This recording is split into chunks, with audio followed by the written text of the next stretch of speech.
buongiorno e ben ritrovati all'appuntamento con le news di prealpina.it.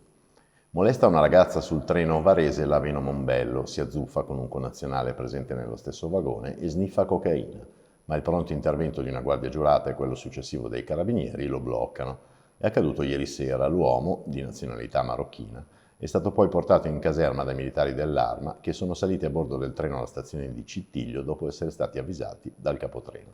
Durante la perquisizione i militari hanno trovato nelle tasche dell'uomo la cocaina. Il magrebino è stato quindi fermato e portato in caserma. Fiamme nella notte a Varese. L'allarme è scattato attorno alle 3. Ad andare a fuoco sono stati alcuni cassonetti dell'immondizia in via Rainoldi.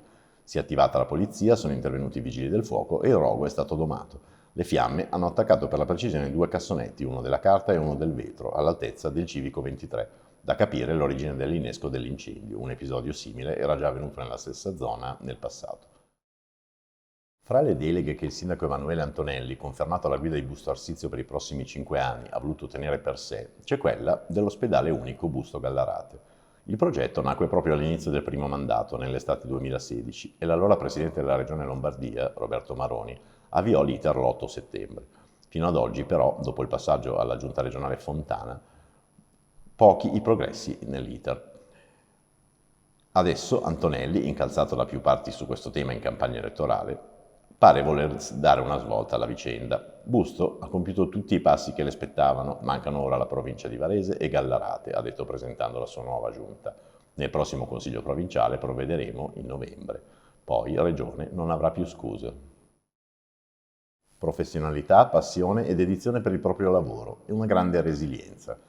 È con queste carte vincenti che 30 attività commerciali della provincia di Varese hanno conquistato il riconoscimento da parte della Regione di negozi storici.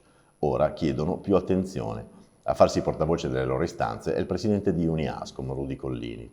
Queste attività vanno protette, dice, e sarebbero auspicabili sconti per imposte e tributi.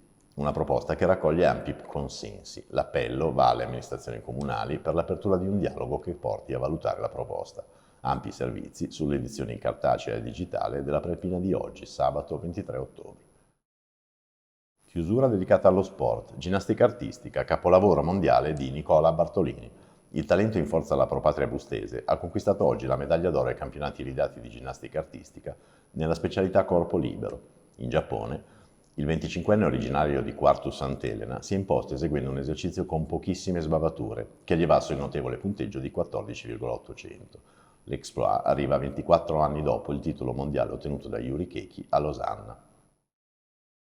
Con questo è tutto, vi diamo appuntamento all'edizione delle 19 e vi auguriamo un buon pomeriggio.